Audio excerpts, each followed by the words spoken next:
एक छोटा सा उदाहरण पर्याप्त है। बहुत सारे ऐसे उदाहरण हैं जिसमें प्रयागराज का है और वह समाजवादी पार्टी इसमें ज्यादा चर्चा कर रही थी कि नाविकों का शोषण हो रहा है, नाविकों को देखभाल नहीं की जा रही है। मैं एक नाविक परिवार की एक सक्सेस स्टोरी यहां पे बता रहा हूं।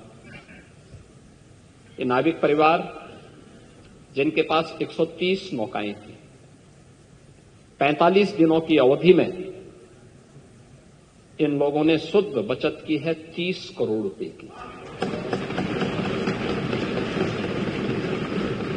यानी एक नाव ने 45 दिनों में 23 लाख रुपए की बचत की है, कमाई की है।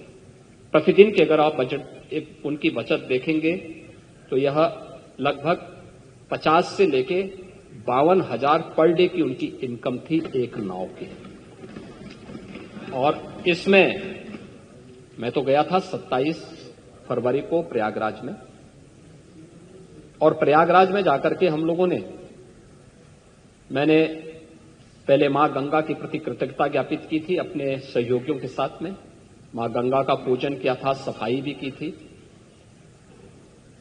इसके उपरांत हम लोगों ने इस पूरे महाकुंभ के आयोजन को स्वच्छ बनाए रखने में जिन्होंने योगदान दिया था, उन स्वच्छता कर्मियों के साथ भी, और जिन्होंने स्वास्थ्य की सेवा, कोई संक्रमण और कोई बीमारी नहीं फैलने दी, ऐसे स्वास्थ्य कर्मियों के साथ में, जो हेल्थ वॉरियर्स थे, उनके साथ में हम लोगों ने पहला आयोजन किया था, उनका सम्मान का कार्यक्रम किया था। इस आयोजन के बाद हमारा दूसरा जो आयोजन था वह नाविकों के साथ ही था। नाविकों के साथ भी हमने संवाद बनाया था, उनके लिए भी हमने एक पैकेज की घोषणा की। इसके उपरांत हमने परिवहन निगम से जुड़े हुए उन लोगों के प्रति और रेलवे के उन सभी अधिकारियों और कर्मचारियों के प्रति भी हम लोगों ने धन्यवाद ज्ञापित किया था, जिन्होंने श्रद्धालु जनों को वहां तक पहुंचाने में अपना योगदान दिया। उनके साथ भी हम लोगों ने कार्यक्रम किया था। और इसके उपरांत हम लोगों ने चौथे कार्यक्रम में सुरक्षा और प्रशासन से जुड़े हुए लोगों के साथ भी हम लोगों ने एक कार्यक्रम आयोजित किया था, और उनके साथ भी बैठ करके हम लोगों ने सहभोज के साथ हम लोग बैठे थे। मैं, मेरे साथ दोनों डिप्टी सीएम भी थे, अन्य मंत्रीगण भी थे, अन्य वरिष्ठ अधिकारीगण भी थे। ये सभी आयोजन वहां पे हुए।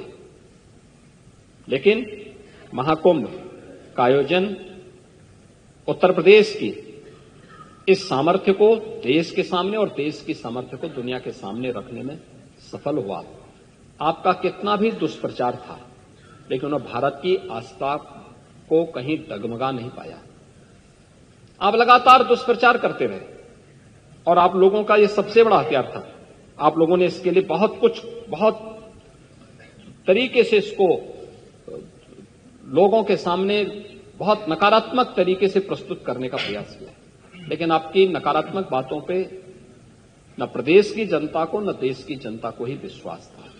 और मुझे लगता है कि यह आपके लिए उल्टी गिनती है कि जनता आपकी बात को अब सुनना ही बंद कर दी है।